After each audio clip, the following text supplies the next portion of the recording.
सत्य का बल। सत्य बोलना एक अत्यंत साहस का कार्य होता है और सत्य के बल पर ऐसे ऐसे कार्यों को अंजाम दिया जा सकता है जिनकी कल्पना भी शायद न की जा सके। सत्य और अहिंसा के बल पर राष्ट्रपिता महात्मा गांधी ने हमारे देश को अंग्रेजों से स्वतंत्रता दिलाई। हमारे देश में सत्यवादी राजा हरिश्चंद्र जैसे अनेक महापुरुष हुए जिनकी महानता के गुणगान आज भी आदर सत्कार पूर्वक गाए जाते हैं। ऐसे ही एक सच्चे बालक की कहानी मुझे यहाँ याद आ रही है जिसे मैं यहाँ लिखने का प्रयास कर रहा हूँ। हमारे देश के उत्तरी भाग में एक प्रांत है जिसका नाम है पंजाब। वहाँ के एक छोटे से गांव के परिवार में एक बालक का जन्म हुआ। बालक का नाम रखा गया सत्यपाल। सत्यपाल के जन्म के कुछ वर्ष बाद ही उसके पिता का स्वर्गवास हो गया अतः उसकी माँ ने ही उसका लालन पालन किया तथा गांव के विद्यालय में 8वीं कक्षा तक पढ़ाया। सत्यपाल आगे भी पढ़ना चाहता था लेकिन गांव में इसे आगे की पढ़ाई करने के लिए विद्यालय ही नहीं था।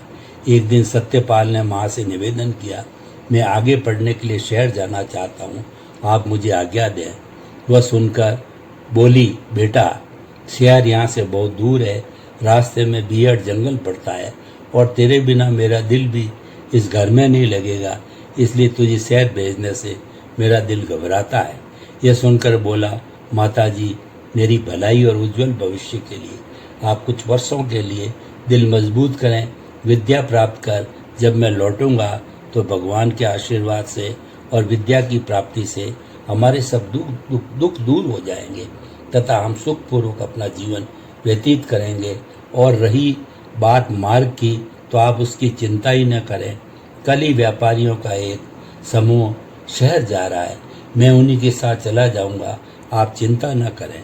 बेटे की इतनी प्रबल इच्छा शक्ति को देखकर माँ ने उसे जाने की अनुमति दे दी और उसके जाने की तैयारी करने लगी। माँ ने घर में कुछ पैसे बचा कर रखे थे।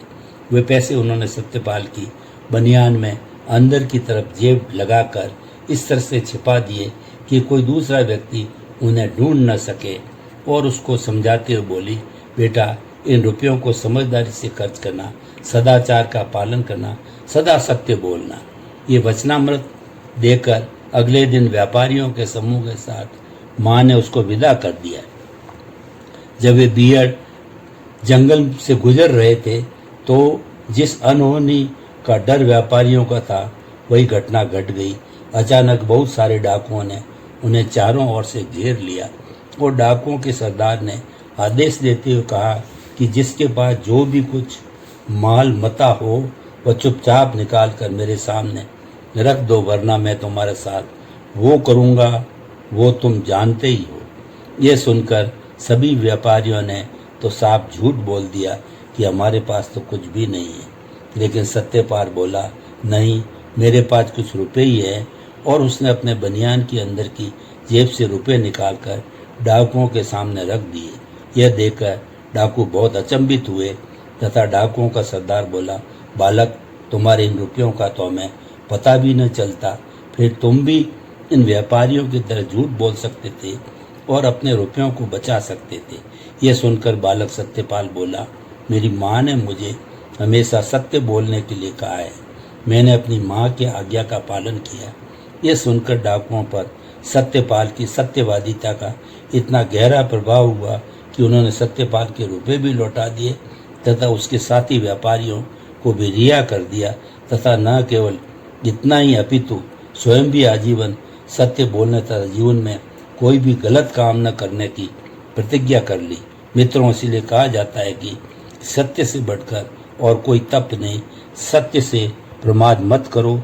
100 कुओं से एक बावड़ी का दान अच्छा, 100 बावड़ियों से एक अच्छा, 100 यज्ञों से एक पुत्र अच्छा, 100 पुत्रों से एक सत्य अच्छा।